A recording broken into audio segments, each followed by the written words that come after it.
May binili akong game today sa Dita Blitz. Nabudol ako. Guys, alam niyo ba yung game na Tomba? Search ko nga, sandali. Oo, PS1. Pero ang nilalaro ko talaga yung Tomba 2. Teka nga, pakita ko lang. Sandali lang. Para hindi na, ano naman, worth it naman. Worth it? Ayan. So, bumili ako ng Tomba na game. Tapos, nakita ko lang siya kahapon na pinost ng Data Blitz sa story nila. Tapos, meron silang pang Switch. Meron ng remastered. Ito siya. So, meron siyang pang PS5 at meron din siyang pang Switch. So, ito yung binili ko. Special edition na Tomba. Ito yung Tomba 1. Pero ang nilalaro ko talaga at alam kong story is yung, Tomba 2. Ayan. Ganyan. Parang nadala ko ng nostalgia.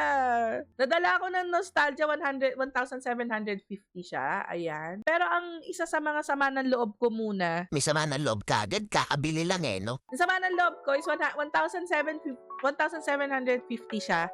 Pero sana man lang ginawang Tomba 1 and 2 na remastered. Diyos ko, ano ba naman yan? Ayan. Ito po ang bagong binili kong game. Pero hindi ko siya masistream.